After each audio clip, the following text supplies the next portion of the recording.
తప్పితే తెలంగాణ రాష్ట్రం ఏర్పడ్డ తర్వాత ఇంతవరకు ఒక కొత్త విద్యా సంస్థ కూడా రాలేదు.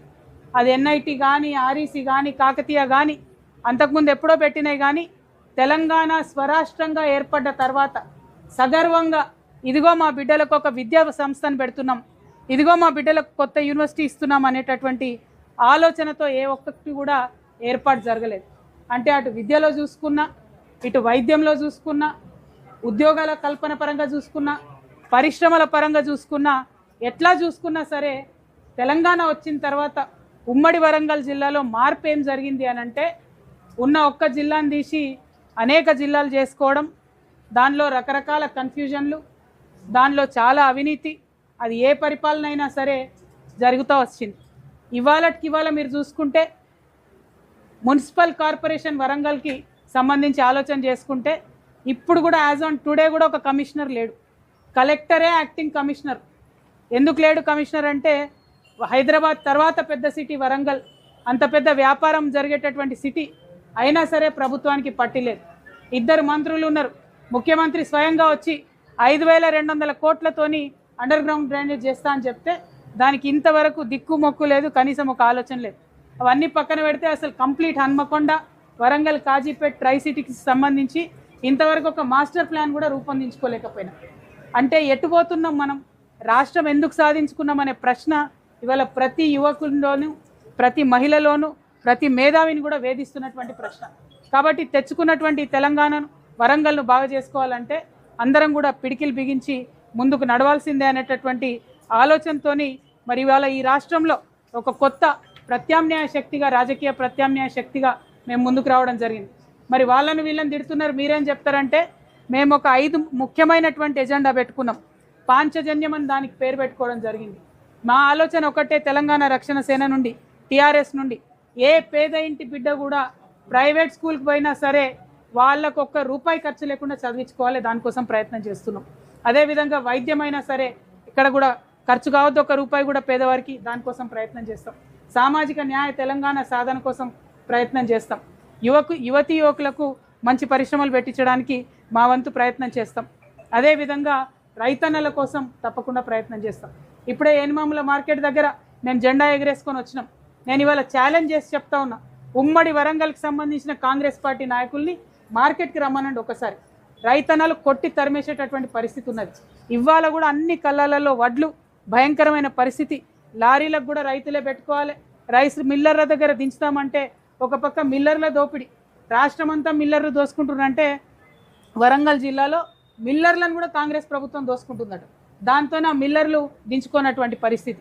ఏ ఒక్క రంగంలో చూసినా కూడా ఇబ్బందికరమైన పరిస్థితి.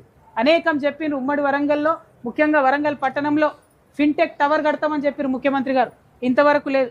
కమాండ్ కంట్రోల్ సెంటర్ కడతామని చెప్పి ప్రారంభం చేసి 9 ఏళ్ళైంది, అది కూడా ఇంతవరకు లేదు.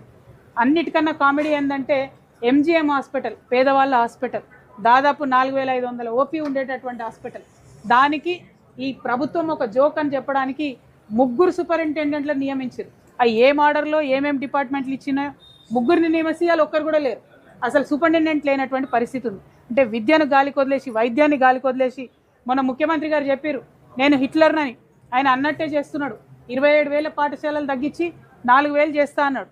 ఇవాళ ఏమైంది, వరంగల్ పట్టణంలోనే దాదాపు 23 పాఠశాలలు మూసేసినటువంటి పరిస్థితి.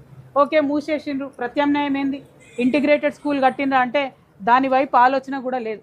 ఇంకొక పక్క భారతీయ జనతా పార్టీ మామ్నూర్ ఎయిర్పోర్ట్ అయిపోయింది ఇగో అన్నారు, కానీ ఇంతవరకు కూడా రైతుల దగ్గర పోలేదు, భూసేకరణ జరగలేదు. రైల్వే కోచ్ ఫ్యాక్టరీ వచ్చేసింది, అయిపోయింది, రేపు తెల్లారు ఉద్యోగాలు వస్తాయన్నట్టు మాట్లాడింది.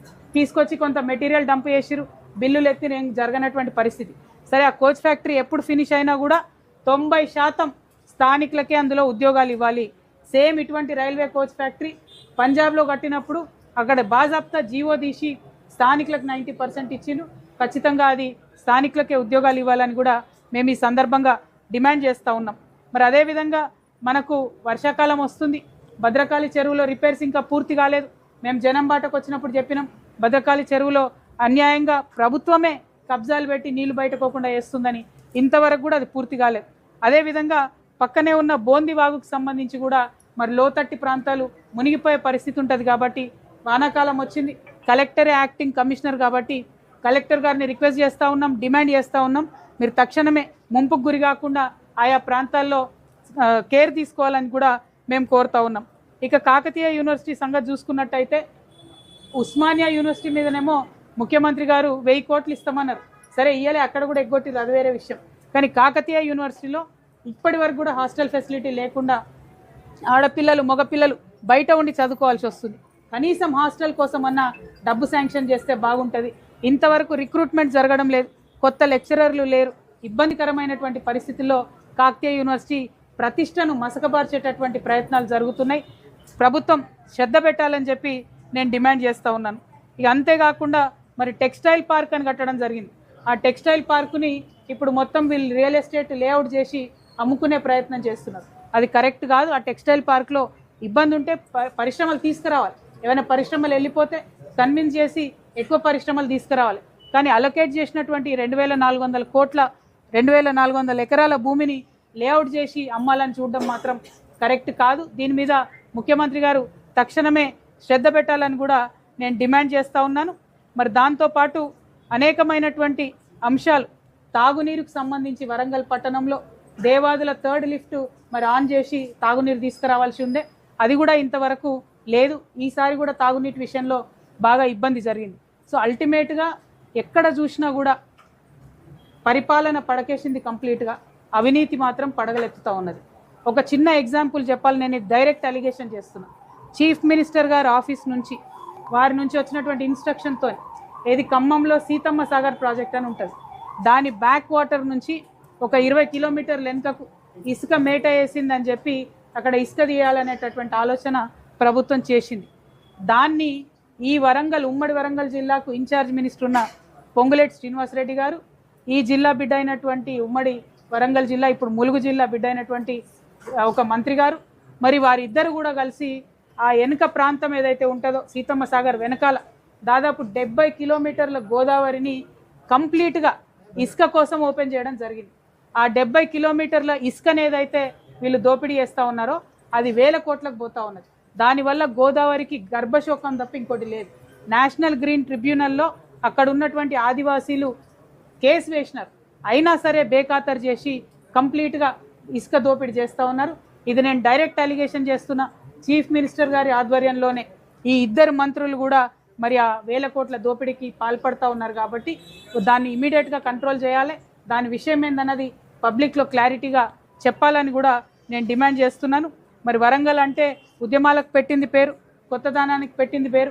కాబట్టి మా కొత్త పార్టీని తప్పకుండా ఆదరిస్తారని కూడా నేను మనస్ఫూర్తిగా కోరుతా ఉన్నాను. వరంగల్కు నేను కొత్త కాదు, నాకు వరంగల్ కొత్త కాదు, మీ పత్రికా మిత్రులందరూ కూడా నాకు కొత్త కాదు. మిమ్మల్ని కోరేది ఒకటే, మా దగ్గర అంతా కూడా యువమిత్రులు, మహిళలు, పెద్ద ఎత్తున నాయకులు ఉన్నారు. వారు అనేక అంశాలను మాట్లాడుతుంటారు. మీ డైరెక్షన్ కూడా ఉండాలి. ఎందుకంటే పొలిటీషియన్స్, ప్రెస్ కలిసి సమాజానికి మంచి చేయాల్సినటువంటి సందర్భం వచ్చింది. సరిగా వరంగల్లో కూడా ప్రెస్ మిత్రులకు జరిగిన అన్యాయం గురించి నేను చెప్పను, ఎందుకంటే అన్ని జిల్లాల్లో మీకు కామన్గా అన్యాయం జరిగింది కాబట్టి దాని మీద మళ్ళీ ఒకసారి మాట్లాడుకుందాం ప్రైవేట్గా. బట్ అల్టిమేట్గా మా నాయకుల్ని అంతా యువతరం కొత్త వాళ్ళు కాబట్టి వారందరికీ కూడా ప్రెస్ మిత్రులు మద్దతు ఇవ్వాలని చెప్పి, ఏమన్నా మీ దృష్టికి వచ్చినటువంటి అంశాలు ఉంటే మా వారికి దృష్టికి తీసుకొస్తే ప్రతిపక్షంగా మేము పోరాటాలు కూడా చేస్తాం. ఎందుకంటే ఇలా రాష్ట్రం మొత్తంలో కూడా పోరాడుతున్నది ఒక టీఆర్ఎస్ పార్టీ మాత్రమే. జూలై 2వ తారీఖు నాడు మేము చెప్పడం జరిగింది, ఉద్యమకారులందరూ కూడా దయచేసి వరంగల్ జిల్లాలో ఉన్న ఉద్యమకారులు కూడా ప్రతి ఊరు నుంచి కదలి హైదరాబాద్లో ఉన్న ఉప్పల్ బగాయత్కి రావాలి. ఎందుకంటే ఉద్యమకారులకు మాట ఇచ్చిన ముఖ్యమంత్రి గారు మాట తప్పిండ్రు. భూ పోరాటాల ద్వారా మాత్రమే ఉద్యమకారులకు 250 గజాల జాగా తీసుకోగలుగుతాం. మనం కరీంనగర్లో భూ పోరాటం చేసినాం, ఇప్పుడు ఆ జాగాల పోయి మైసమ్మ గుడి కడతాం, అక్కడనే మా ఉద్యమకారులకు ల్యాండ్లు పంచుకుంటాం, జెండా పాతాం.